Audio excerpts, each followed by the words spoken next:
A Seccional São Paulo da Ordem dos Advogados do Brasil, por sua Comissão de Meio Ambiente, tem a honra de apresentar o webinar Bate-Papo Legal e o Ambiente Global, evento promovido pela referida comissão, com apoio da Comissão de Cultura e Eventos da OAB São Paulo. Informamos que este evento compactua com 3 dos Objetivos de Desenvolvimento Sustentável estabelecidos pela ONU, a saber, saúde e bem-estar, educação de qualidade, cidades e comunidades sustentáveis e ação contra a mudança global do clima. Com a palavra, senhoras e senhores, Dr. Edis Milaré, advogado, sócio fundador do Milaré Advogados, parecerista, professor e doutor em Direitos Difusos e Coletivos pela PUC São Paulo. Doutor, a palavra é sua. Boa tarde a todos. Em primeiro lugar, eu gostaria de parabenizar a nossa Ordem dos Advogados do Brasil pela sua subseção de São Paulo, né? Em nome da doutora Gláucia Sabin, que é a presidente da Comissão de Direito do Meio Ambiente, cumprimentar a todos aqueles que nos dão a honra de participar desse evento e agradecer essa oportunidade de moderar um evento que, na sua primeira edição, já promete ser um evento de muito sucesso, né? Que vem sendo chamado de Bate-Papo Legal e o Ambiente Global. Teremos hoje como participantes painelistas deste evento 3 ilustres e jovens advogadas, muito bem posicionadas no nosso mercado de trabalho, especializadas em direito ambiental. E, pela ordem, me parece que esta é a ordem que me passaram das exposições. Eu começaria pela doutora Flávia Rocha Loures, lembrando que ela é advogada líder na área de Direito Ambiental Internacional e Comparado. É mestre em Direito Ambiental pela Escola de Direito de Vermont e doutoranda pela Universidade de Xiamen em Direito Internacional das Águas e membro da Sociedade Americana de Direito Internacional. Muito bem-vinda, doutora Flávia, muito obrigado por sua participação. Em seguida, apresento a doutora Tatiana Lima Uchida, que é advogada sênior no Opsblum, Bruno e Weinzoff Advogados Associados. Ela é mestre em Direito do Ambiente e do Urbanismo pela Faculdade de Direito da Universidade de Coimbra, autora da obra O Direito da Natureza, Independentemente do Ser Humano. Está no prelo pela dialética, ainda para este ano, a expectativa de termos esta importante obra para municiar todo o nosso trabalho. Por fim, a doutora Fernanda Stefanello, advogada sênior na área ambiental de Demarest Advogados. A doutora Fernanda é mestre em Direito Ambiental pela Universidade Católica de Santos, membro do Comitê Jurídico da Associação Brasileira de Empresas de Consultoria e Engenharia Ambiental. Iniciando esse nosso importante debate, eu não iria dizer debate, é um bate-papo muito informal e, portanto, até em razão exatamente da sua informalidade, eu tomaria a liberdade de começar lendo 3 linhas, muito rapidamente, porque me parece importante, nós estamos falando de direito internacional e direito comparado. Eu queria lembrar de uma passagem do Papa Francisco, na sua encíclica Laudato Si, louvado sejas, sobre o cuidado da casa comum, em que, no item lá, quando está a tratar da fraqueza das reações às, vamos dizer assim, reiteradas agressões ao meio ambiente, o Papa conclui o seu comentário do item da fraqueza das reações exatamente dizendo o seguinte, eu vou ler entre aspas, nunca maltratamos e ferimos a nossa casa comum como nos últimos 2 séculos. E depois ele termina, torna-se, por isso mesmo, indispensável criar um sistema normativo que inclua limites invioláveis e assegure a proteção dos ecossistemas. Criação é o que ele propõe de um sistema normativo que inclua limites, né?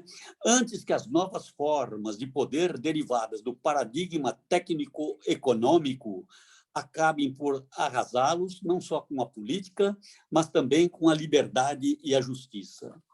Então, vejam que um documento dessa natureza enfatiza a necessidade de um sistema normativo, né? Então, daí a pertinência, a oportunidade em começarmos essa primeira edição falando exatamente sobre as perspectivas do direito internacional na tentativa de solucionar essa crise ecológica que todos nós já conhecemos e que tanto nos preocupa. Então, eu gostaria de passar desde logo, dentro dessa informalidade que nos preside, a palavra à doutora Flávia Rocha Loubes, né, que eu pediria, por favor, que se ela pudesse enfocar exatamente essa premissa da necessidade desse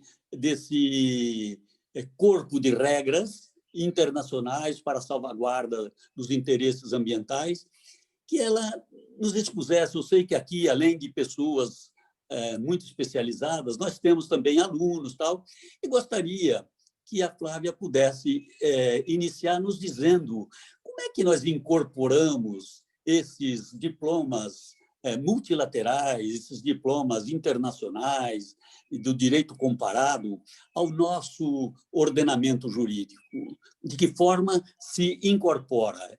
E, após essa consideração, que não precisa ser pormenorizada, mas é importante para que a gente tenha uma noção de como isso se incorpora e se torna obrigatório também para nós, que a Flávia me dissesse alguma coisa a respeito da biodiversidade no que tange a comemoração do superano da biodiversidade, que era para ter uma grande comemoração, mas por conta da pandemia que infelizmente vivenciamos, este ano acabou não tendo as comemorações auspiciosas que imaginávamos para tentar discutir esse tema de tanta importância. Desculpa, doutora Flávia, se me delonguei muito na pergunta, mas, com certeza, sua sabedoria vai superar em muito a minha preocupação e a minha expectativa.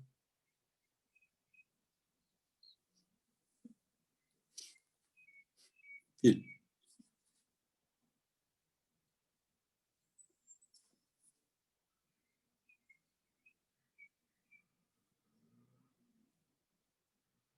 Tá bom? Claro, né? Obrigada, Davi. Não, primeiro agradecer ao Dr. Edson, então, que muito nos honra aqui por fazer essa moderação, e também agradecer a doutora Glaucia Savim, que é a presidente da comissão, por ter aberto essa oportunidade para esse evento. Então, respondendo à pergunta do Dr. Edson, o direito internacional é negociado diretamente entre os países, como os advogados que estiverem presentes me perdoem, mas respondendo à pergunta do Dr. Edson, e a forma como ele é incorporado para cada país difere e determinado pelas constituições nacionais. No caso do Brasil, os tratados são primeiramente ratificados no plano internacional e incorporados por legislação própria, que a gente chama de decreto legislativo, e depois promulgado pelo presidente como os nossos diplomas, como os diplomas tradicionais. E a partir desse momento que eles são incorporados no nosso ordenamento jurídico, eles têm força de lei e têm que ser cumpridos não só pelo país, pelo Brasil, em face a outras nações, mas também pelos atores que operam em solo brasileiro. Esses tratados também passam a ser vinculantes. E quanto ao superano da biodiversidade, realmente, até o final do ano passado, quando vivíamos em um outro mundo, esse ano era um ano de muitas discussões e decisões importantíssimas, tanto no contexto de mudança climática, da Convenção da ONU, para decidir sobre os próximos passos importantíssimos no Acordo de Paris, e também no plano da biodiversidade, quais que seria a adoção do novo plano estratégico para os próximos 10 anos. Então, esses próximos 10 anos que podem ser a nossa última chance de estar revertendo a perda de biodiversidade. Então, como que vai ser o desenho, qual que vai ser o plano para as ações dos países e, portanto, de todos os operadores de direito em cada membro da ONU, sobre essa questão imensa que é a biodiversidade, que muitas vezes não recebe a mesma atenção na mídia em comparação à mudança climática, mas que realmente é uma crise de enormes proporções. E para citar um colega, eu estava assistindo uma apresentação outro dia, e ele disse que quando ele era jovem, um jovem advogado, as discussões eram o que a gente precisa fazer para mudar o mundo, mudar como que as empresas trabalham, mudar como que as pessoas se relacionam. Mas hoje em dia, as pessoas que estão operando hoje, os jovens que estão entrando no mercado hoje, nós aqui, mas já na metade das nossas carreiras, não é mais sobre como mudar o mundo. O momento é o que podemos fazer para salvar o mundo. Nós passamos daquela fase que simplesmente mudanças graduais são suficientes. Realmente o que é necessário, e eu acho que é a mensagem da Covid que nos deixa muito claro, e com isso já encerro essa introdução, é que realmente o meio ambiente está em crise, então que esse é o momento da gente parar para pensar sobre a relação que nós temos com a natureza, como que podemos mudar de forma radical e uma sociedade mais inclusiva, mais sustentável. Então, com isso eu queria encerrar essa introdução. Obrigada.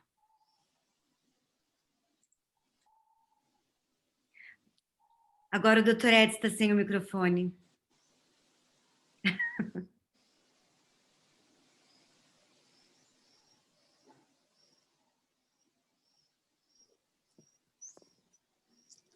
Obrigado, doutora Flávia. Agradeço aí a sua lição, né, muito importante para esse início das nossas conversas. E, sem delongas, já passando também a palavra para esse início, a doutora Tatiana, eu gostaria, dentro do contexto aí de sustentabilidade, de biodiversidade, especificamente, fazer uma pergunta para ela. Como é que ela enxerga, vamos dizer assim, a relação do Brasil com o tráfico de animais? Como é que o Brasil se comporta com o tráfico de animais, não só espécies animais, mas também da flora silvestre, né, ameaçadas de extinção? Todos nós sabemos da convenção lá da CITES, né? E queria, então, que dentro desse contexto de pandemia, né, em que muito se fala das ameaças zoonóticas, como é que a doutora Tatiana enxerga esse problema? Bom, boa tarde a todos. Muito obrigada, doutor Edson, pela introdução. Boa tarde às minhas colegas de painel.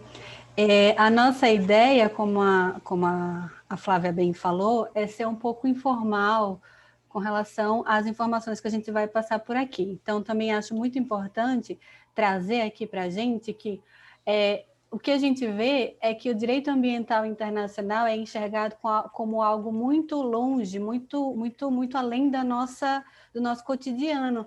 E a gente vê que não, está bem próximo a nós, toda essa necessidade da proteção do direito do meio ambiente, não só internamente. Por quê? Porque a gente tem fronteiras políticas, mas a gente não tem fronteiras ecológicas. Então, todo o meio ambiente ele está interligado, né? O Brasil, com relação ao tráfico internacional de animais silvestres, como bem falado pelo Dr. Edson, a gente tem um instrumento internacional que fala sobre isso, que é o CITES, que é a Convenção sobre o Comércio Internacional das Espécies da Flora e da Fauna Selvagens e em perigo de extinção. O Brasil, ele é signatário da CITES desde 75, a CITES já existe desde 1973, e internamente a gente também tem na nossa legislação a Lei 9.605, de 98, que é a famosa Lei de Crimes Ambientais. A gente tem os nossos instrumentos, tanto o internacional como o nosso instrumento interno, e a gente tem o IBAMA e a Polícia Militar Ambiental, que são os órgãos fiscalizadores e de controle com relação ao tema, né, o tráfico internacional dos animais silvestres. É muito importante que a gente observe que a gente tem todo esse aparato, por quê? Porque nós, o Brasil, nós somos a maior biodiversidade do mundo. De acordo com o IBAMA, existe até 38 milhões de espécies da flora, das florestas e matas que são traficadas, que são retiradas das florestas e das nossas florestas e matas. Então, é de extrema importância que o Brasil ele tome um rumo certo na coibição no combate ao tráfico de animais silvestres. Com esses instrumentos, a gente também observa, em paralelo, trabalhos de diversas ONGs, diversas organizações não governamentais que olham para esse tema. E a gente teve um relatório que foi publicado em julho desse ano da ONG Traffic. Ela divulgou um relatório mostrando que a gente ainda está muito incipiente, a gente tem muito o que trabalhar para o combate ao tráfico de animais silvestres. E ela colocou em pauta o subdimensionamento dos dados que a gente tem hoje no Brasil sobre o tráfico de animais silvestres. E quando a gente tem dados subdimensionados, a gente não consegue, com totalidade, trazer as nossas ferramentas de coibição. Então, ela jogar a luz a essa informação é muito importante para que a gente tenha um norte para a gente poder proteger melhor, se proteger melhor desse tráfico. E esse tráfico de animais silvestres aqui no Brasil, vou falar do Brasil que o Dr. Edson chamou o Brasil, ele não se olha só sob a ótica do tráfico internacional, mas do tráfico interno de espécies. A gente tem traficantes que vão norte, nordeste e centro-oeste, fazem a subtração daquelas espécies e trazem para o sudeste, que o seu principal comprador seria o Rio de Janeiro e São Paulo. Então, a gente tem duas frentes muito importantes a se combater, tanto o tráfico interno de animais quanto o tráfico internacional. É isso, que eu não vou me alongar, a gente tem muito assunto ainda para debater. Desculpa se eu passei do tempo.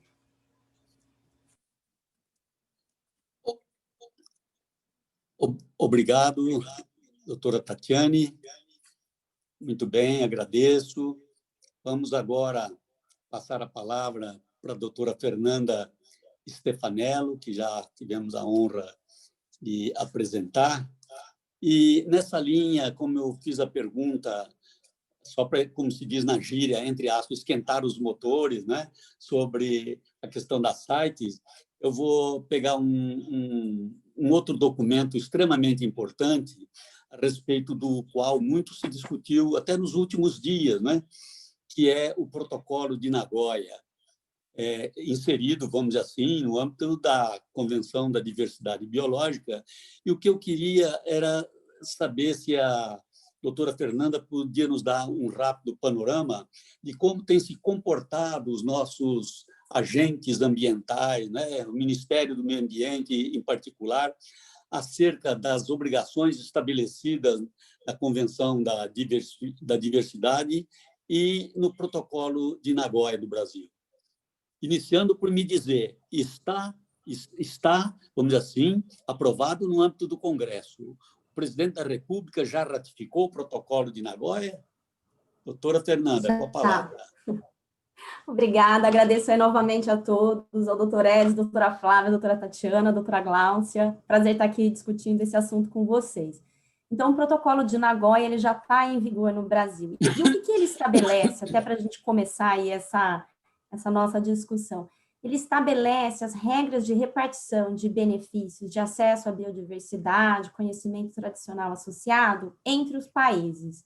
A gente já tinha, em âmbito interno, a Lei de Biodiversidade, estabelecendo repartição de benefícios em âmbito nacional. Mas o que faltava era um instrumento jurídico reconhecido internacionalmente, ratificado pelo Brasil, que de fato ocorreu, que estabelecesse como é que ia funcionar a repartição de benefício entre os países. Porque enquanto a gente não tinha ainda sido signatários desse protocolo, o que acontecia? A gente tinha uma dificuldade de fazer uma repartição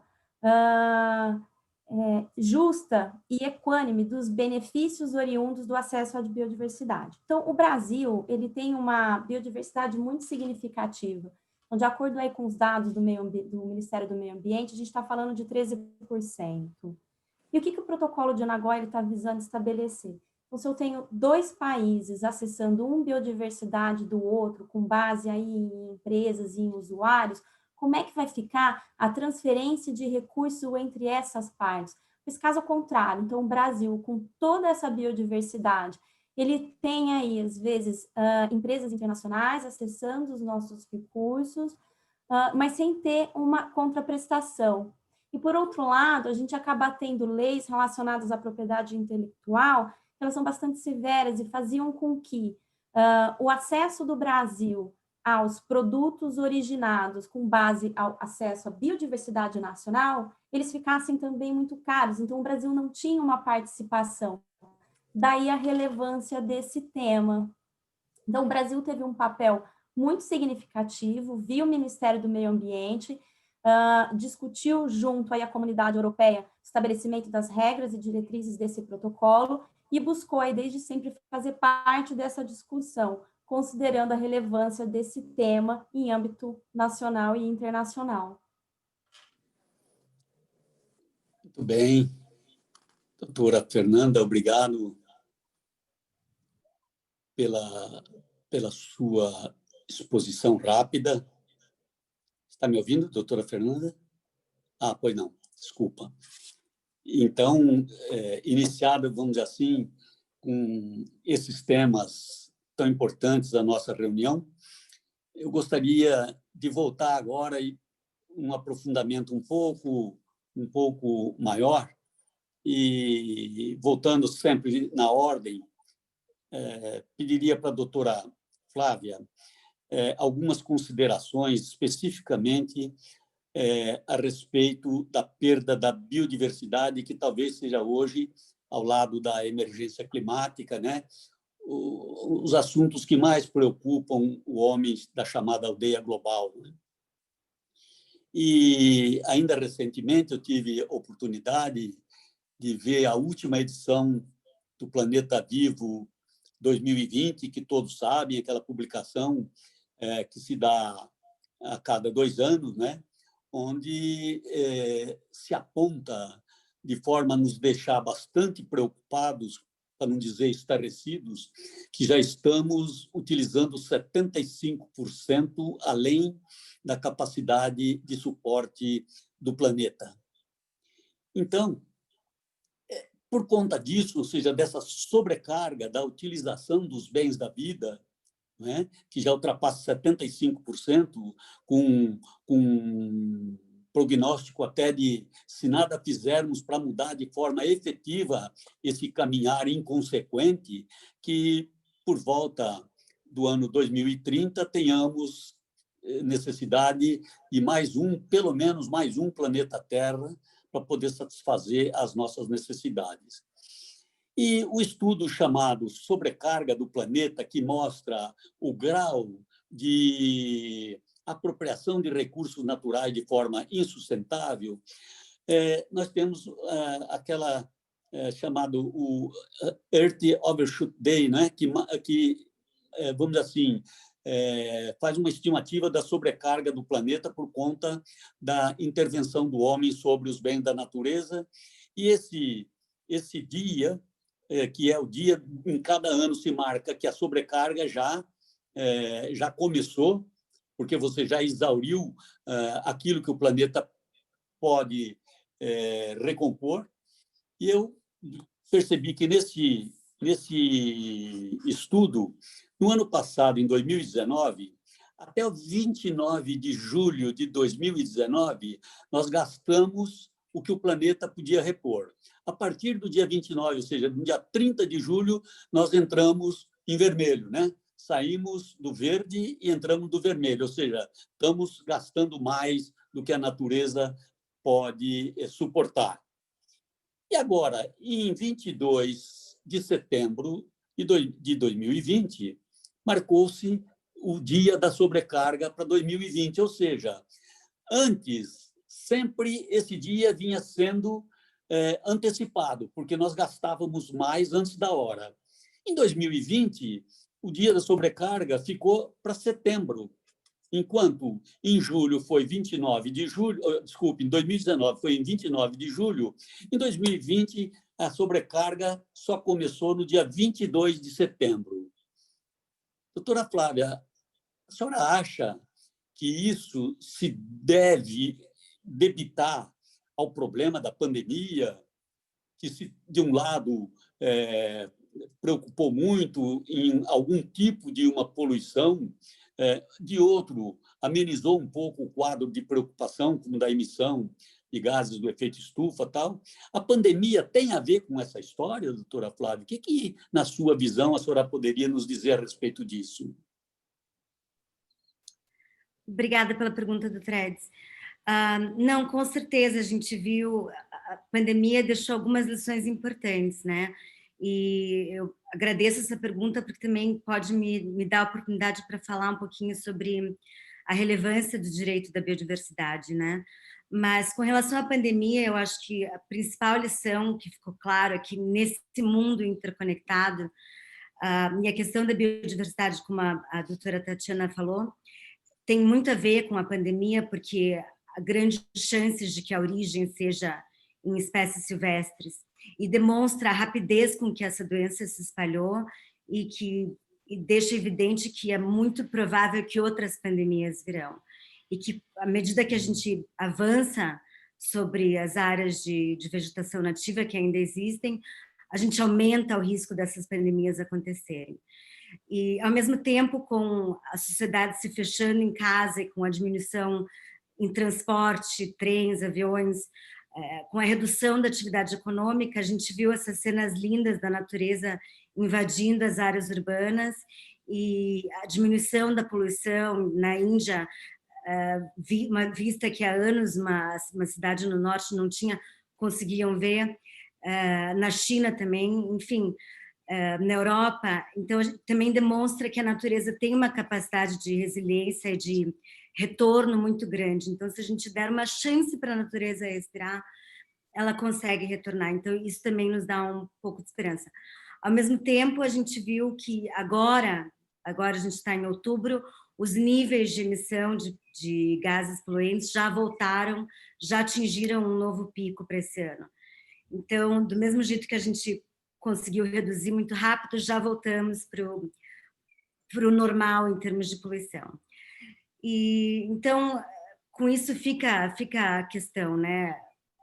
As lições da pandemia em termos da capacidade da natureza de se regenerar e o que o ser humano consegue fazer quando ele toma a decisão de que algo é importante. E daí, nesse sentido também, voltando ao que o Dr. Edson falou, um outro relatório também que eu queria citar, 2 relatórios importantes saíram agora em setembro, da CBD, da Convenção de Biodiversidade, notando que dos metas de Aichi, nenhuma foi alcançada, e apenas 6, acho que foram alcançadas parcialmente. Por outro lado, também o mesmo relatório demonstra que, graças à implementação da Convenção, extinções locais em vários países conseguiram ser evitadas. Por que eu estou comentando isso? A questão, mas o direito internacional faz a diferença? Realmente, qual é a importância?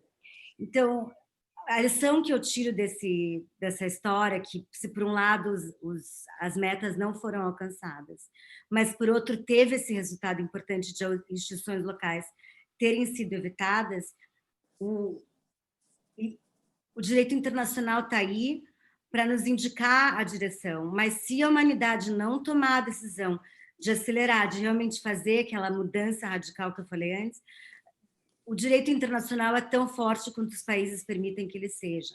Então, o mais importante que eu tenho tentado acompanhar nesse momento que a recuperação, a reconstrução começa será que os países, os nossos líderes, as nossas empresas, será que eles aprenderam essa lição? Será que eles se tocaram agora para a questão da biodiversidade? Ou aos poucos a gente vai começar a voltar para o normal que era antes?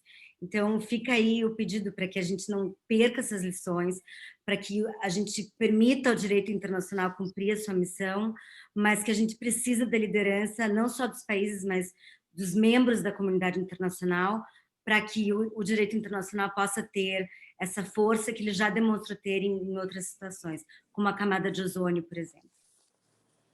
Muito bem. Muito bem, doutora Flávia, obrigado.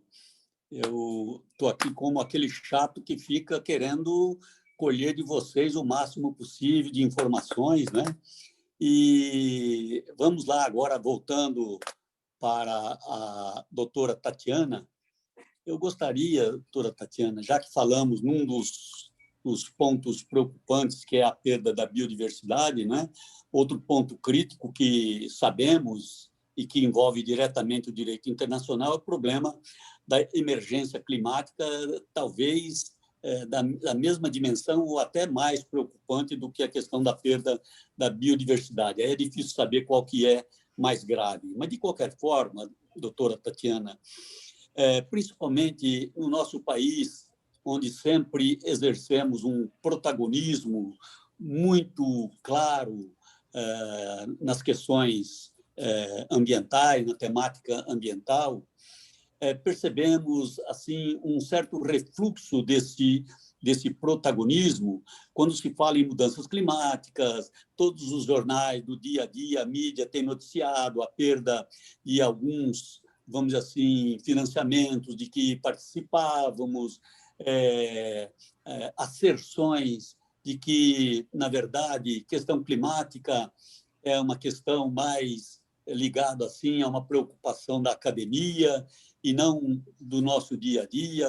O nosso dia a dia implica, na verdade, em voltarmos a nossa vista, o nosso olhar para as questões que afligem a cidade, por exemplo, o ambiente urbano, tal, e que, portanto, a emergência climática ou as mudanças climáticas não teriam essa emergência que todos, vamos dizer assim, apregoam que ela tenha. Então, queria saber como é que a doutora Tatiana enxerga esse problema e como é que está sendo, na sua visão, o nosso comportamento em relação ao Acordo de Paris de 2015, né, em que nós, vamos assim, tivemos um trabalho realmente de bastante significância, que parece se amainou um pouco. Como é que ela vê essa preocupação da emergência climática no contexto aí do anterior protocolo de Quioto e do Acordo de Paris? Bom, o Brasil, o Acordo de Paris, voltando só um pouquinho o tema para poder contextualizar, ele surgiu durante a Conferência das Partes 21, né, da Convenção Quadro das Nações Unidas para a Mudança do Clima, e com ele surgiu a necessidade dos países signatários apresentarem as suas contribuições. Essas contribuições, primeiramente, elas seriam as contribuições pretendidas, os INDCs, e quando aceitas, elas perdiam o I e viravam só NDC, são as contribuições nacionalmente determinadas. O Brasil, ele tem a dela, a nossa, né? A gente tem a nossa NDC, ela tem diversas orientações e diversos compromissos que o Brasil ele se comprometeu, ele considerou factível para si, e são, digamos, compromissos arrojados. Eu posso trazer aqui o que ele falou quando ele se comprometeu com o Acordo de Paris. Por exemplo, a participação maior de energias renováveis, 23% das fontes renováveis serem na matriz elétrica, exceto hidrelétricas. Ele trouxe várias questões, inclusive a redução da emissão dos gases de efeito estufa. E aí a gente vê que o Brasil trouxe a sua obrigação de redução da emissão desses gases de efeito estufa em até 37% abaixo dos níveis de 2005. Isso que ele deveria fazer até 2025. Só que a gente viu que ele voltou para a Conferência das Partes, a última, que foi a COP25, em Madrid, ano passado, e, na verdade, ao invés dele ter conseguido amainar a situação, a gravidade do que ele traz para o meio ambiente, ele, na verdade, poluiu mais. Ele chegou à COP25 com o oposto das próprias metas. Ele trouxe uma alta de 29,5% do desmatamento e não trouxe, em contrapartida, novas metas ou como fazer com que as suas metas, com que as metas com que ele se comprometeu no NDC fossem efetivamente colocadas para valesse aqui dentro do Brasil. Isso é muito importante, isso é muito urgente e muito sensível, até porque, como eu falei antes, o direito do ambiente, ele tem as suas fronteiras políticas, mas ele não tem as suas fronteiras ecológicas. Então, por exemplo, se um país transfronteiriço, por exemplo, o Chile, que é um país muito preocupado com a sua própria NDC, se ele cumpre todas as suas funções, cumpre tudo aquilo com que ele se comprometeu, e ele faz com que o seu NDC valha, mesmo assim ele pode ter o seu próprio ecossistema, sua própria biodiversidade, o seu próprio clima bem atingido pelo país transfronteiriço que não cumpre com as suas metas internas, como é o caso do Brasil. Isso é muito importante, é algo muito sensível, e o Brasil ele precisa voltar a tomar o seu rumo na proteção do direito, na proteção do meio ambiente como um todo, não só do direito, né, mas do meio ambiente. Muito bem, doutora Tatiane, muito obrigado. Doutora Tatiane, só para enfatizar um pouco a sua exposição, como é que a senhora vê, em termos de prioridade, conforme eu disse, em termos de prioridade, dá para deixar para a academia, ou isso é coisa do homem comum, de todos nós, de corporações, de estados, do homem comum, ou dá para deixar para a academia? Todos nós, todos os dias, o dia todo, nós vivemos no meio ambiente, nós sugamos do meio ambiente, e a nossa única obrigação é devolver ao meio ambiente. Então, se a gente não tiver uma cultura, uma educação voltada para a proteção do meio ambiente, a gente não vai ter o meio ambiente que a gente vive. Se a gente deixar só para a academia falar sobre isso, só para a academia decidir, resolver o nosso problema, o nosso planeta ele não existe, ele não subsiste. Muito bem, muito bem. Obrigado, doutora Tatiana. Doutora Fernanda, vamos lá mais um pouco, doutora Fernanda? Vamos, né? Então, doutora Fernanda, dentro desse contexto aí que estamos discutindo, biodiversidade, emergência climática e tal, nós temos uma política, vamos dizer assim, que eles chamam de Política Nacional de Biocombustíveis, né, que vai bem na linha da sustentabilidade que todos apregoamos e tal. E eu gostaria que a senhora, doutora Tatiane, se pudesse explorar um pouco essa política nacional de biocombustíveis, nos dissesse quais são os desafios que têm sido enfrentados até o momento para a sua implementação efetiva. Tá ótimo. Então, acho que a doutora Tatiane já contextualizou aí muito bem a questão do Acordo de Paris, das contribuições nacionalmente determinadas, por meio das quais o Brasil se mostrou e se comprometeu internacionalmente a diminuir as contribuições para as mudanças climáticas. Ela trouxe aí a questão, inclusive, da melhoria e do aumento do uso de biocombustíveis, com a tendência a se diminuir o uso de combustíveis derivados de petróleo. Então, a gente teve aí, em 2016 o processo de ratificação do Acordo de Paris. Depois, o Brasil apresentou aí as contribuições pretendidas. E entre as contribuições pretendidas, uma delas é de aumentar a participação de bioenergia sustentável na matriz energética brasileira para aproximadamente 18% até 2030. E restaurar e reflorestar de 12 milhões de hectares de florestas, alcançando, assim, uma participação estimada de 45% de energias renováveis na contribuição da matriz energética até 2030. Então, a gente tem aí uma previsão bastante agressiva. Para atender esse compromisso do Brasil internacionalmente, o que aconteceu? Em outubro de 2016, então, o secretário de Petróleo, Gás Natural e Combustíveis Renováveis do Ministério de Minas e Energia pediu, então, para a diretoria do Departamento de Biocombustíveis fazer um projeto, um desenho aí de algo que pudesse incentivar o aumento da produção de biocombustíveis, até porque esse mercado de biocombustíveis já não estava mais tão aquecido quanto inicialmente. E aí, em dezembro de 2017, como o professor e doutor Edson bem trouxe, a gente teve aí a Política Nacional de Biocombustíveis, que ela é comumente chamada de RenovaBio. Inicialmente, o RenovaBio ele englobava diversos tipos de combustíveis. Então, por exemplo, o etanol da cana-de-açúcar, que é o que a gente tem mais familiaridade, o etanol de segunda geração, que é um etanol gerado aí a partir dos resíduos do etanol produzido na primeira geração. Então, o principal exemplo aí é a palha da cana-de-açúcar, o etanol de milho e tinha também o querosene de aviação, entre outros. O querosene de aviação acabou saindo dessa lista inicial, porque o setor falou que ele ia criar um grupo de trabalho e fazer algo específico. Mas fato é que os biocombustíveis eles continuaram nessa lista e fazem parte dessa política nacional de biocombustíveis. E qual que é a ideia principal da política? Ela é fomentar a diminuição das mudanças climáticas, mas buscar também algo que é muito interessante para fins nacionais, é uma segurança energética, para que o Brasil não ficasse tanto dependente de fontes derivadas de combustíveis fósseis e fomentasse a questão dos biocombustíveis. Então, o RenovaBio, ele prevê a expansão da produção de biocombustível e visa muito também a questão da sustentabilidade ambiental, econômica, que é um dos pilares aí que a gente sempre tem que olhar junto com a questão do meio ambiente, e o aspecto social, que sempre foi relevante, está tendo cada vez mais destaque.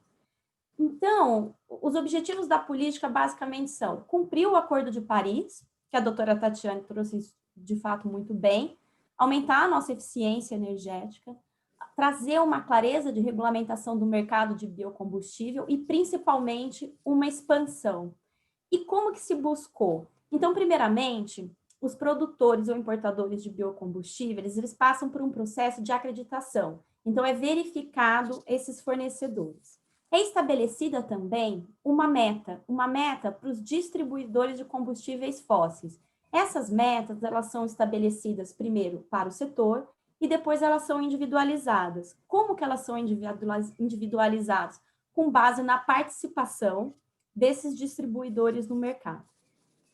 Então, imagina que a gente tem um produtor ou um importador de um biocombustível, ele vende esse biocombustível para uma distribuidora, e essa distribuidora, e esse produtor, na verdade, de biocombustível, ele pode pedir aí a emissão dos certificados, que são os créditos de descarbonização por biocombustíveis, que eles são comumente chamados aí de CBIOS. Esses CBIOS, eles são transacionados em Bolsa de Valores, aqui no Brasil, na B3. E o que é interessante? É você começar a transformar essa questão da sustentabilidade, de mudanças climáticas, do mesmo jeito que aconteceu com créditos de carbono, num mercado que você consegue comercializar e você trazer aí incentivos econômicos. Teve uma discussão com relação ao valor desses créditos, porque em outros países você tinha já uma precificação, isso no Brasil não teve. Então, é uma política que ela ainda está sendo discutida, que ela tem bastante ainda pontos a serem amadurecidos, mas é uma política interessante, justamente por trazer aí um mecanismo de mercado. Outro ponto que é relevante é a questão das sanções. Então, imagina que se a gente tem aí uma distribuidora que não conseguir cumprir com as suas metas, as sanções são severas, elas são até 50 milhões de reais e até mesmo a suspensão das atividades. Então, a gente tem visto aí uma busca do próprio setor de tentar atender essa política, não só com relação às sanções, mas também para aumentar aí a participação dos biocombustíveis na matriz energética brasileira. Muito bem. Como é bom a gente estar fora aqui, né? Só assistindo as ilustres painelistas nos subministrando lições extremamente importantes. O problema, né, doutora Fernanda, essas leis muito bonitas, Política Nacional de Biocombustíveis, né, são diplomas legais extremamente importantes. Por isso que eu perguntei quais são os desafios, porque o grande problema nosso não é bem nas leis bonitas, nas leis boas, né? Mas na sua implementação, né? Eu sempre costumo repetir algo que vem já desde Montesquieu, né? Que Montesquieu dizia que quando eu vou a um país, eu não olho se esse país tem boas ou não tem boas regras, boa legislação. Eu vejo se as poucas que há são cumpridas, né? Porque lei boa todo mundo tem. Agora, não adianta ter lei boa se nós não tivermos implementação. Então, por isso que, a par da sua exposição extremamente sintética e oportuna, eu quis indagar um pouco quais são os desafios. O desafio é a implementação ou, enfim, não temos desafio, está correndo tudo muito bem. Quer completar? Não, acho que a gente sempre vai ter desafios, né? Acho que os desafios é uma política nova, então você tem uma necessidade do setor se adaptar, então tem a questão da governança do programa, que ainda está sendo discutida, a própria forma de comercialização, as metas que elas começaram a serem aplicadas no ano passado, mas aí também precisavam ser cumpridas esse ano, mas em questão da pandemia precisaram ser postergadas. Então, eu acho que no papel, todas as leis elas são muito fáceis, mas quando você chega na hora prática para cumprir, é um desafio. Então, a gente tem as especificidades do setor, tem as especificidades de cada uma das empresas. Então, tudo isso tem que ser observado. Às vezes, Perfeito. quando está sendo estabelecida uma meta, parece que ela é de longo prazo e vai ser facilmente atingida. Mas quando a gente vai ver a implementação efetiva, às vezes você tem algum obstáculo de uma falta de uma regulamentação, ou mesmo, por exemplo, nesse caso, uma ausência desses certificados no mercado que pudessem ser adquiridos pelas distribuidoras. Então, todos esses são desafios que eles precisam ser analisados aí de tempos em tempos. Porque também, quando uma lei surge, você tem desafios iniciais, e conforme ela vai amadurecendo, vão surgindo outros. Mas eu concordo com o senhor, de lei a gente tem bastante. Acho que a dificuldade aí até tentar cumprir e cumprir todas. Também a gente tem muito aqui no Brasil, às vezes, das leis não conversarem entre si, então ter normas conflitantes, que é o que a gente está sempre acompanhando aí na matéria ambiental. Muito bem, obrigado, doutora Fernanda. Eu vou fazer mais uma provocação final, muito rápida também, porque é incrível, a gente que está aqui fora, é tão gostoso ouvir a fala de tão ilustres colegas, não é? Que o tempo passa muito rápido, mas eu queria conversar um pouquinho, agora com a doutora Flávia, a respeito de um assunto que, no momento, é o assunto do dia aqui no nosso país, não é? Que é o problema do saneamento ambiental, né? Por conta da edição dessa Lei 14.026, que atualizou o nosso marco regulatório do saneamento, que era de 2007. E hoje se fala com muita ênfase em saneamento, até porque com a inserção da iniciativa privada de forma mais veemente, não que ela não tivesse antes qualquer participação nas questões relacionadas ao saneamento, mas é que agora, com o novo modelo, vamos dizer assim, né, a nova modelagem, a participação da iniciativa privada vai ser significativamente maior.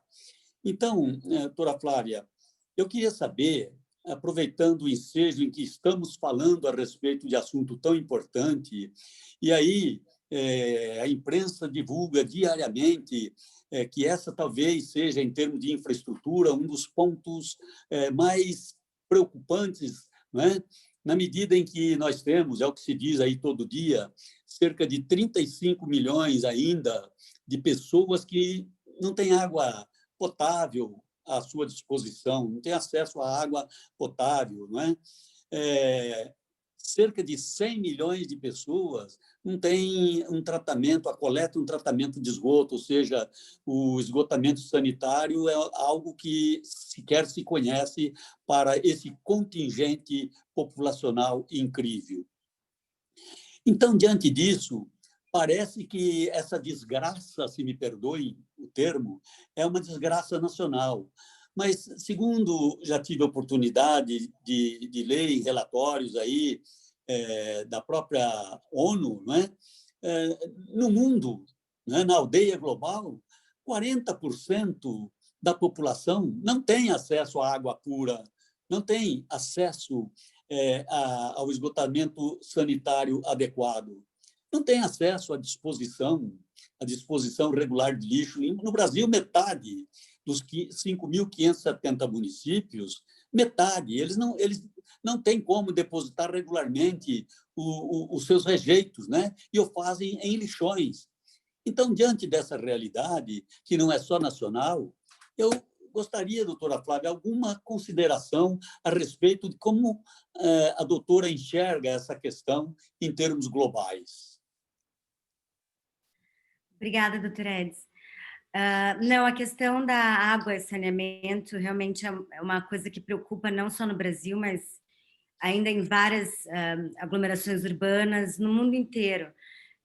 Se você olhar mesmo na Europa, a Europa tem um protocolo sobre direito à água e saneamento muito forte, na verdade é o único instrumento regional com objetivos e metas para progresso nessa área de acesso à água e ao saneamento básico.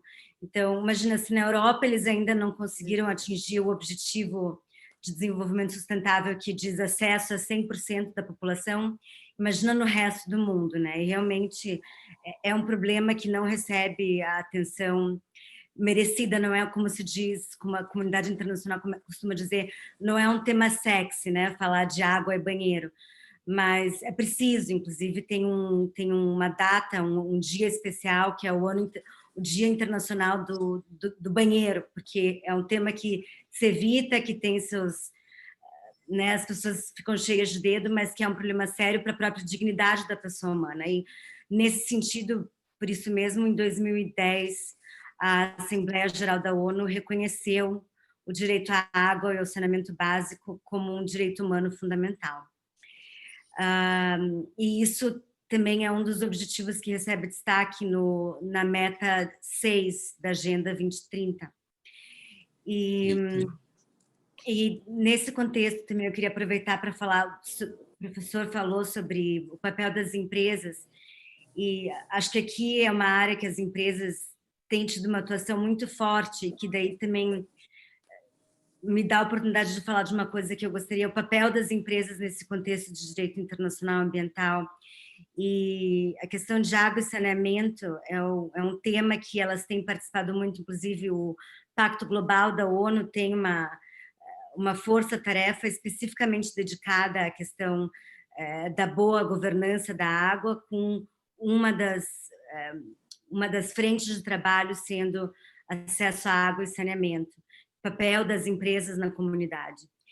E nesse sentido, eu queria comentar que agora, em setembro, teve a Assembleia Geral da ONU, comemoração dos seus 75 anos, e participação de vários atores, inclusive das empresas, e a posição dos membros das empresas que compõem o Pacto Global, no sentido de que elas estão dispostas a se comprometer mais, a participar nas comunidades, essa questão do ESG, que hoje em dia é muito comentado, né?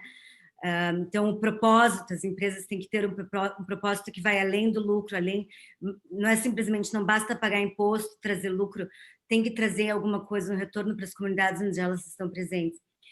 E eu acho que uma coisa que eu achei bem interessante, as empresas do Pacto Global, no sentido de que elas precisam do apoio dos governos para que elas possam fazer mais e fazer mais rápido.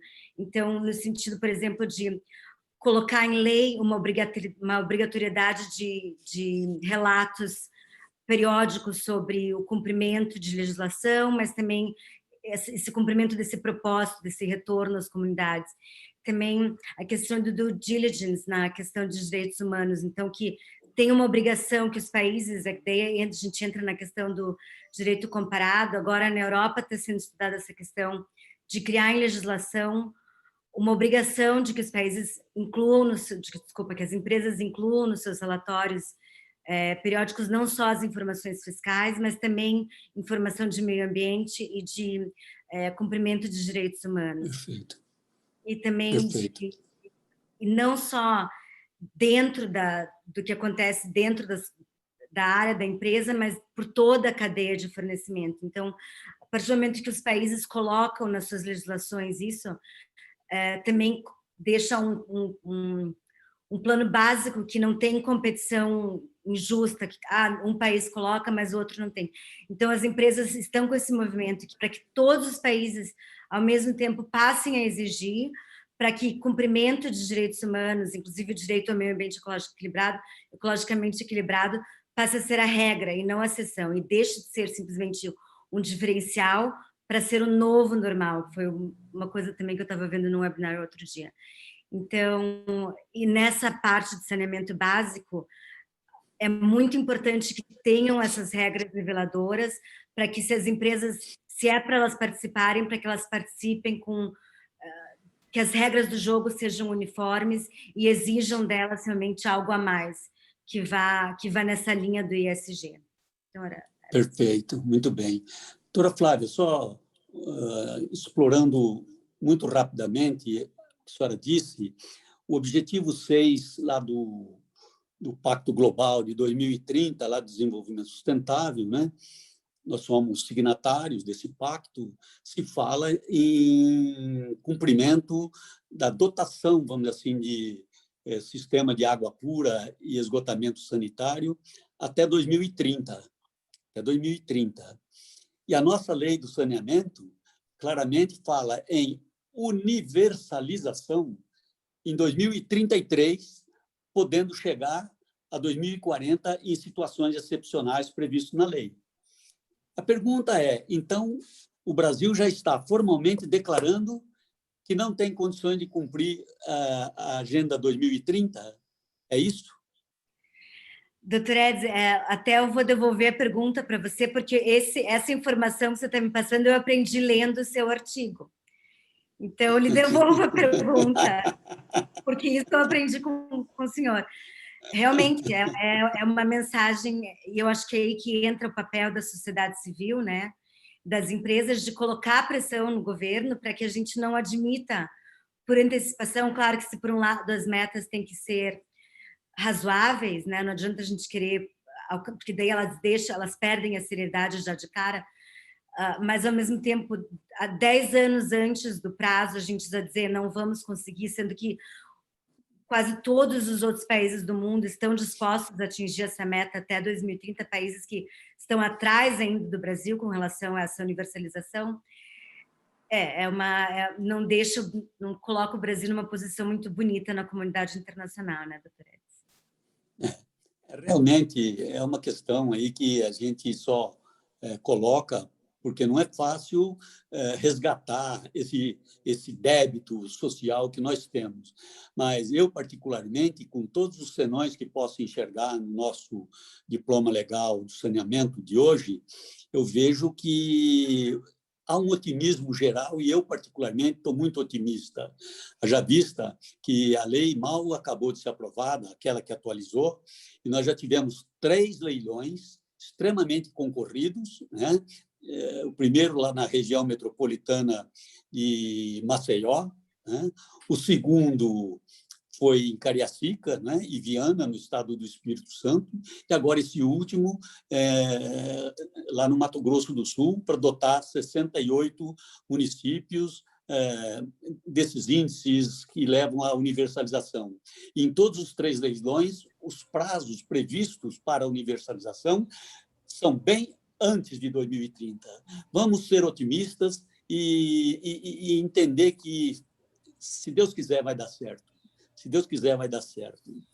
Posso contribuir só um pouquinho, doutora Edson? Pode. Eu ia te provocar agora, doutora Tatiana, mas que bom, pode falar. Mas antes de mudar o assunto só, esse realmente é um tema muito sensível, né?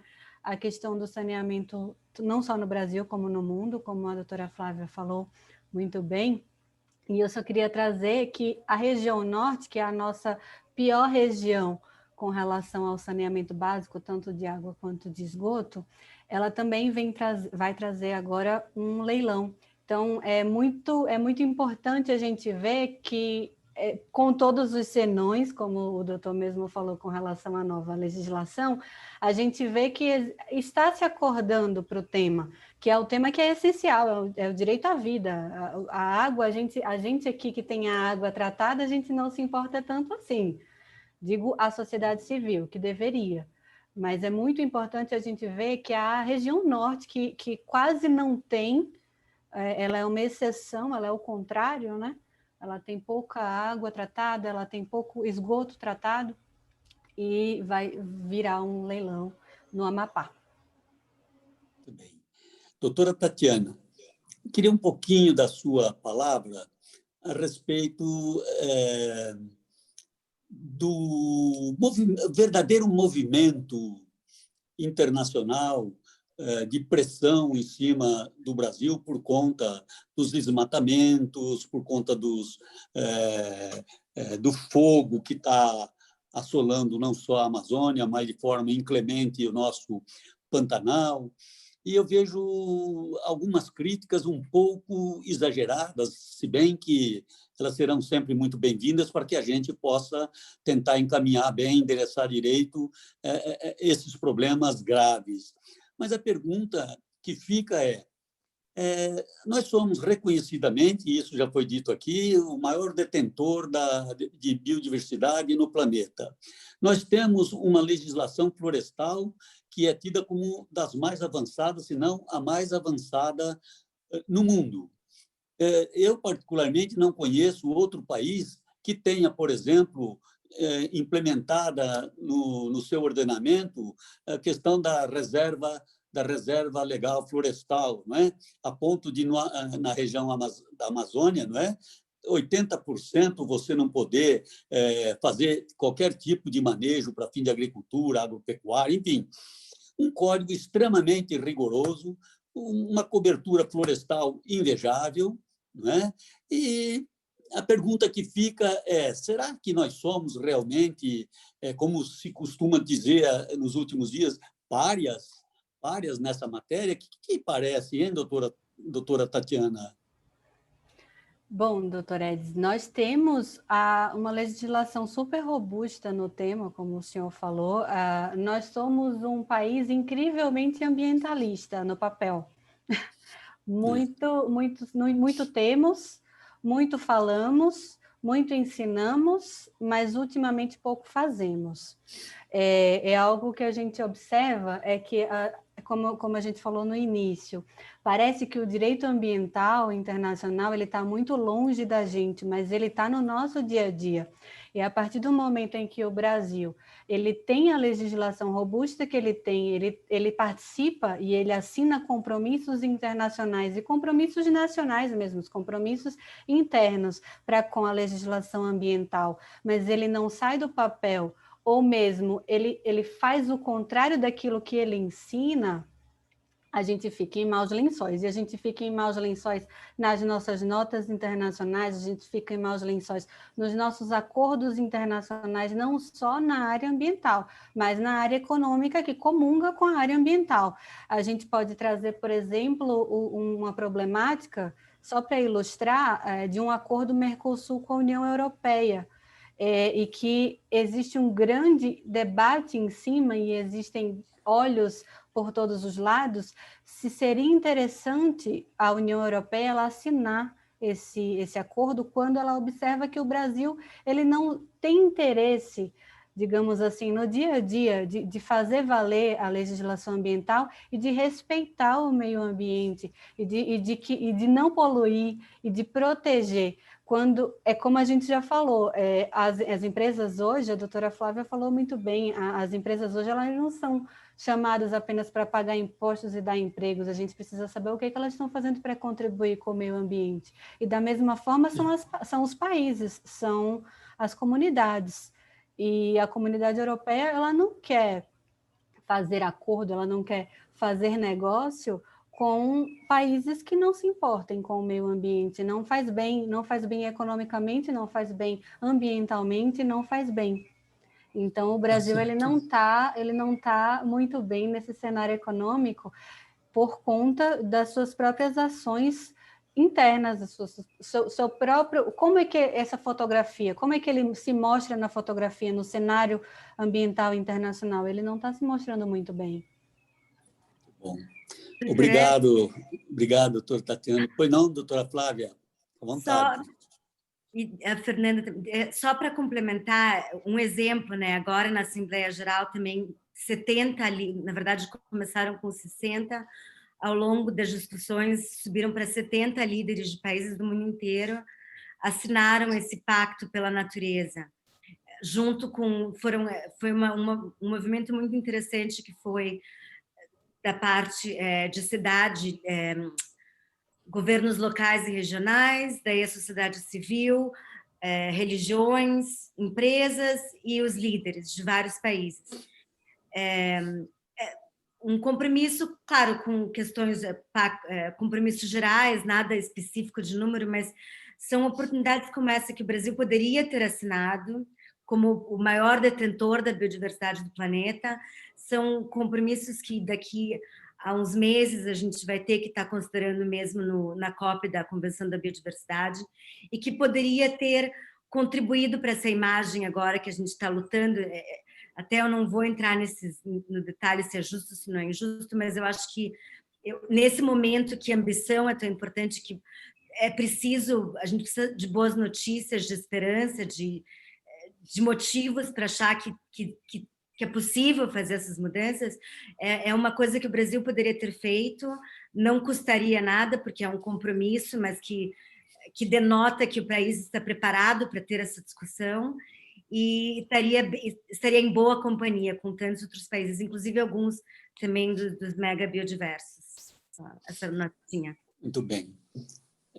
Doutora Fernanda, uma impressão sua a respeito de uma agência ambiental supranacional. Hoje há um certo comodismo em falar, não, mas nós temos o Programa das Nações Unidas para o Meio Ambiente, do PNUMA, não é? Eu sempre coloco essa pergunta porque ela é muito sensível, a par de ser instigante, mas ela é muito sensível e nós sabemos disso. O PNUMA não é uma agência, não tem recursos próprios, não é? Não seria, acompanhando aí a assertiva da Tatiana, que o meio ambiente tem fronteiras políticas, mas não fronteiras ecológicas, não é? Ela dizia. Então, se não tem fronteira, isto é uma aldeia global, nós não precisaríamos, a rigor, de uma agência no sentido estrito do termo, assim como que uma organização ambiental das Nações Unidas, não um programa das Nações Unidas, uma agência ou uma organização ambiental das Nações Unidas, que é óbvio que sem poder impor, por conta de problemas de soberania, sanções a outros países, mas que, pelo menos, tivessem meios, instrumentos, mecanismos suasórios para que todos tivessem, vamos dizer assim, um compromisso mais eficaz, mais efetivo com o meio ambiente. O que lhe parece, doutora Fernanda?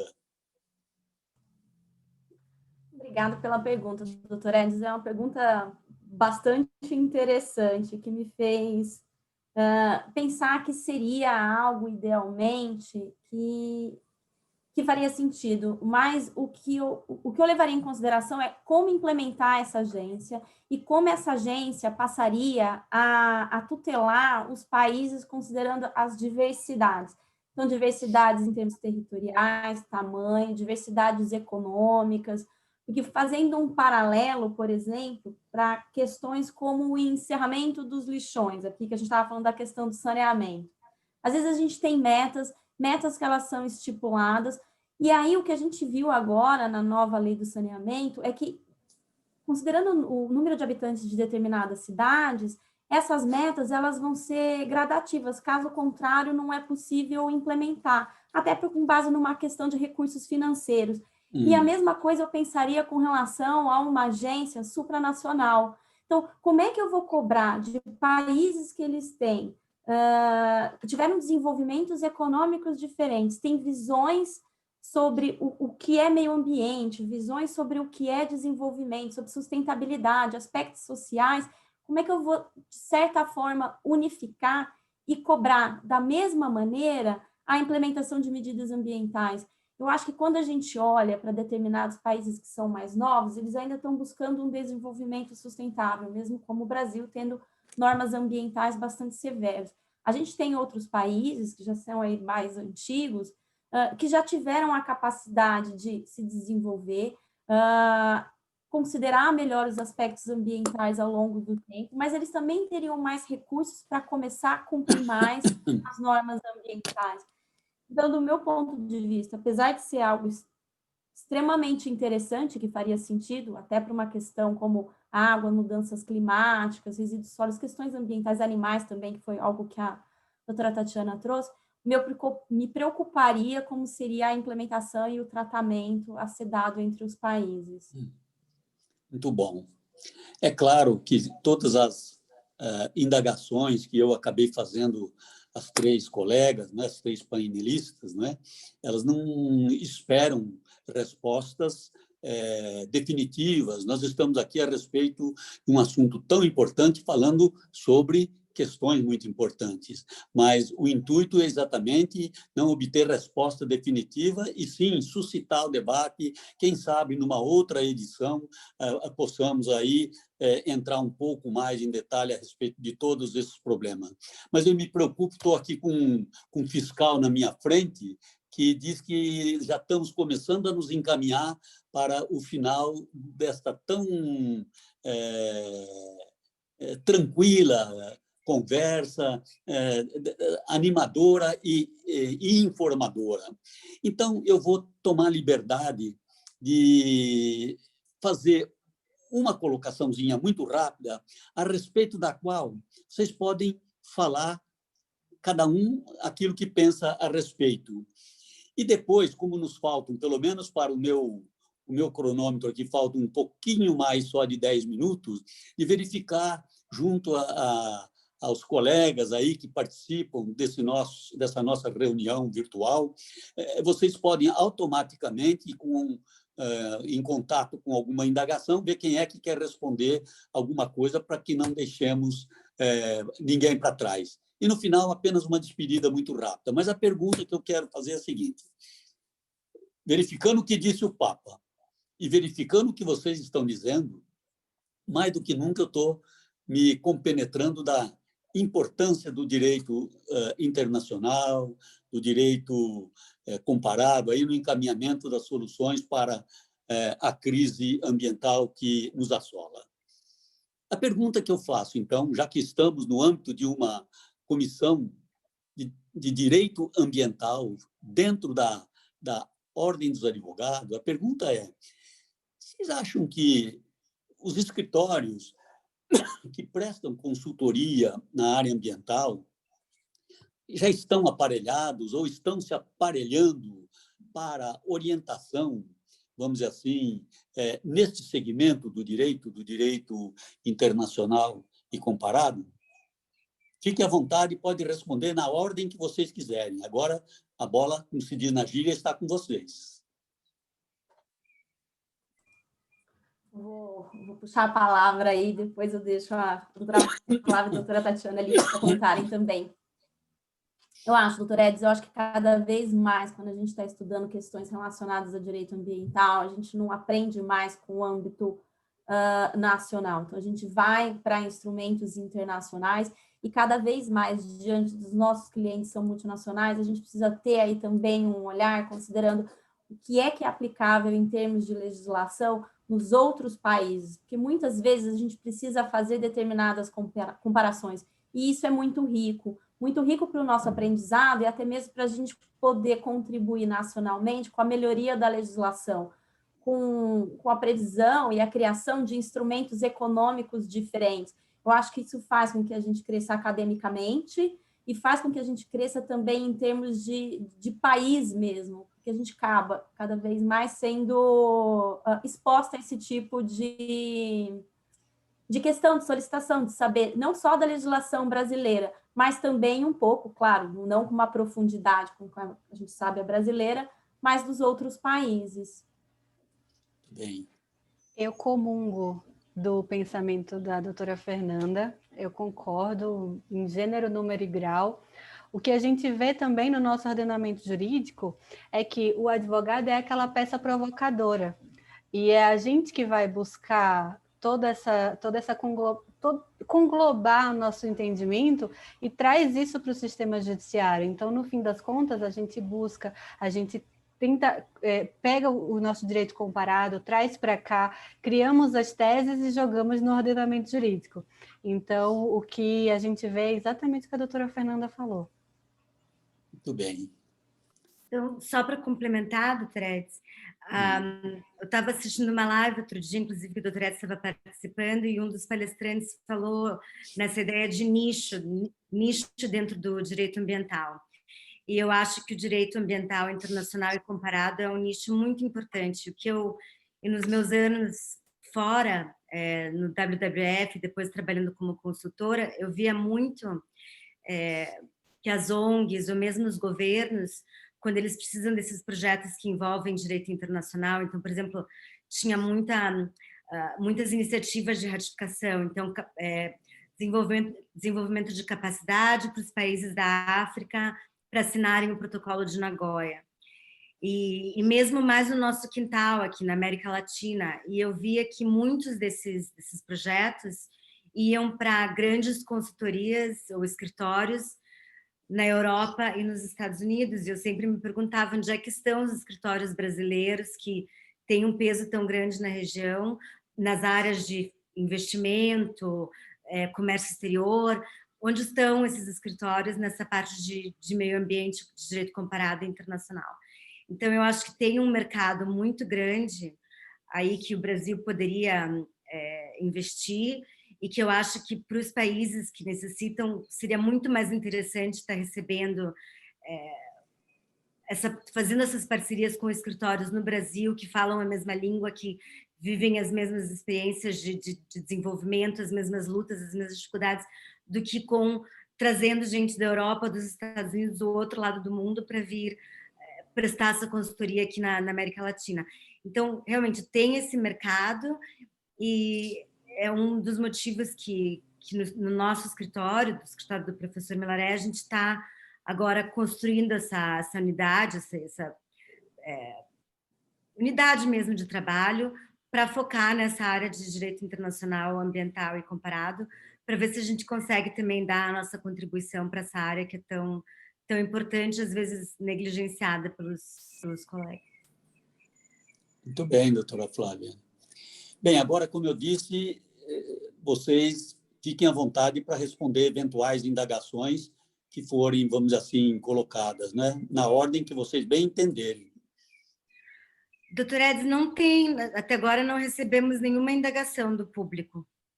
Que bom, significa que vocês foram tão claras que ninguém tem dúvida a respeito de nada, não é? Isso é muito bom, isso é muito bom.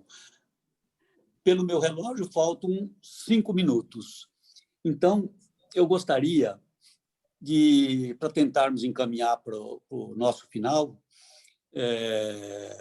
pela ordem, então, conforme começamos, com a doutora Flávia, depois com a doutora Tatiana e com a doutora Fernanda, que vocês fizessem rápidas considerações finais, né? Rápidas considerações finais. Quiserem retomar um ou outro ponto que faltou uma palavra, fiquem à vontade, e em seguida encerraremos, então, a nossa live, o nosso webinar.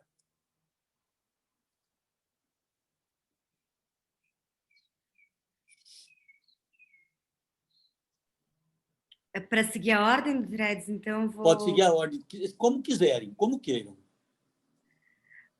Não, então, para encerrar, simplesmente para dizer que o direito internacional, lembrando, né, ele não tem um sistema central de desenvolvimento da legislação ou de aplicação, né, o enforcement, não tem um órgão central que faz esse enforcement. Então, é muito importante a participação da comunidade internacional na forma das ONGs, mas também da academia, das empresas, dos governos regionais e municipais. Hoje em dia, inclusive agora na Assembleia Geral, uma coisa que me chamou a atenção é uma campanha de uma organização que reúne governos regionais e locais do mundo inteiro para que eles sejam considerados, para que exista, para que em paralelo à Assembleia Geral dos países seja criada no âmbito da ONU uma Assembleia Geral de governos municipais e locais. Então, cada vez mais esses stakeholders, esses atores estão querendo ter essa voz e faz sentido mesmo, porque os países são lá os nossos representantes, mas em última análise a implementação do direito internacional vai ocorrer no plano local, no plano nacional e também muitas vezes as questões transfronteiriças, por exemplo, no caso do aquífero Guarani, depois que um projeto que foi desenvolvido há alguns anos, encerrou-se, o que continuou enquanto o acordo não é ratificado é um processo de cooperação diretamente entre as cidades transfronteiriças, ali cooperando no dia a dia e as populações locais. Então, enfim, eu acho que a minha mensagem aqui é para dizer o direito internacional é uma coisa que faz parte do nosso dia a dia, mas que precisamos ficar de olho no que os nossos líderes estão fazendo, na forma como as discussões estão desenvolvendo, não só como fiscais, mas também como para auxiliar, para prestar apoio. Às vezes a gente questiona o que os governos estão fazendo, mas também não entende as discussões, as dificuldades que tem por trás. Então, para também estar estendendo essa mão de apoio e ver de que forma que a gente pode auxiliar, de que forma que a gente pode contribuir, para também ter uma capacidade construtiva nessas discussões. Então, trabalhar de parceria, trabalhar de fiscal, porque, no fim das contas, o que eles discutem lá nas COPs, nas grandes reuniões, eventualmente vai ter impacto no nosso dia a dia. Então, é isso, para que tenha engajamento do público e de todos os atores interessados. Muito bem. Muito bem. Bom, eu quero agradecer a oportunidade, primeiramente, agradecer as minhas colegas, agradecer a comissão, a doutora Gláucia, o doutor Edmir Laré, que abrilhantou aqui o nosso evento, e complementar o que a doutora Flávia falou, a gente tem um direito ambiental internacional, a gente não tem força cogente, mas a gente tem o interesse das partes em participar. E esse interesse ele não tem que ficar permeado somente nas autoridades, somente na academia. O direito ambiental, o meio ambiente de per si somos nós, no dia a dia. Então, a gente precisa buscar, eu vejo muita gente falando que eu não me envolvo com política, política é chato, e eu vejo que com o meio ambiente é a mesma coisa, eu não me envolvo com o meio ambiente é chato, mas todo mundo quer viver num meio ambiente justo, num meio ambiente adequado, num meio ambiente ecologicamente equilibrado. Então, a gente precisa da participação de todo mundo, tudo é importante nessa questão. Tudo que a gente faz aqui na nossa comunidade, isso reverbera nas comunidades circunvizinhas, que reverbera nas outras, e assim a gente consegue, e isso não é utopia, mas a gente consegue que o meio ambiente do mundo esteja equilibrado. A gente precisa fazer a nossa parte, a gente não precisa... existe um grande problema em chegar naquele equilíbrio do desenvolvimento sustentável, mas a gente não precisa chegar nesse nível de embate. A gente pode fazer a nossa parte dentro de casa também, a gente pode cobrar aos governantes, a quem está lá em cima, que faz as nossas regras, mas a gente precisa se sentir dentro do meio ambiente, a gente precisa se sentir parte e com a nossa obrigação de fazer a nossa parte para o meio ambiente ecologicamente equilibrado. É isso. Bem, muito bem. Doutora Fernanda. Agradeço aí de novo a todos. Foi um prazer e de forma bem objetiva. Eu acho que o Brasil tem normas significativas em matéria ambiental. Até no momento que eu tive uma oportunidade de estudar um tempo nos Estados Unidos, era sempre comentado pelos colegas nos debates como que a gente tem normas no Brasil. A gente tem uma quantidade significativa e que cada vez mais elas estão sendo cumpridas aí pelas empresas. A gente tem também aí um Poder Executivo, órgãos ambientais, o Ministério Público, que é bastante atuante. Eu acho que o olhar é sempre para ver aquilo que também a gente consegue cumprir naquele momento. Acho que a gente tem que olhar para o Brasil enquanto a realidade econômica que a gente tem e os diversos desafios que eles devem ser casados com a questão ambiental. E também para a gente fazer uma propaganda positiva sobre aquilo que o Brasil tem feito, porque caso contrário, parece sempre na mídia que a gente nunca tem algo positivo em matéria ambiental, isso não é verdade. A própria participação do Brasil no Protocolo de Nagoya, a nossa contribuição para tentar conter as queimadas. Mas, claro, é um país de tamanha relevância, assim, em termos de território. Então, às vezes é difícil comparar o Brasil com o continente europeu. Tipo, determinados países da Europa cabem, tipo, em um estado brasileiro. Então, acho que o meu olhar é sempre esse, assim, para essa questão de que o Brasil também está fazendo a sua parte, também para a gente não perder isso de vista. Muito bem, muito bem. Bem, com essas palavras, eu não tenho outra coisa a fazer a não ser reiterar aqui a minha extrema alegria de poder participar como, eu nem diria moderador, né? Porque não precisa moderar nada, elas são tão espertas que não precisa moderar nada. Eu fui só fazendo algumas indagações para suscitar aí as discussões, e agradeço, muito sensibilizado, a alegria que eu tive em poder estar com essas 3 excelentes painelistas, doutora Flávia Rocha Loures, a doutora Tatiana Lima Uchida, Fernanda Stefanello, que tem muita experiência na área do direito internacional, e uma palavra final de agradecimento também, mas de reconhecimento à nossa Ordem dos Advogados, por meio da sua Comissão de Direito Ambiental, aí, presidida pela doutora Gláucia Savim, por essa, vamos dizer assim, iniciativa muito importante. Veja, o título é simpático, Bate-Papo Legal, né? Foi legal. Como diria o meu mestre Barbosa Moreira, eu sempre reverencio Barbosa Moreira, um dia fazendo uma palestra, ele disse, olha, eu não sei se vocês gostaram de me ouvir, mas eu, disse o Barbosa Moreira, gostei muito de falar para vocês. Significa dizer, tenho certeza que as nossas painelistas e eu gostamos muito de participar desse evento. Não sei se vocês gostaram, mas nós gostamos muito. Tá bom? Muito obrigado, tenham todos uma boa tarde e vamos em frente. Tchau, obrigada. Boa tarde, tchau, tchau.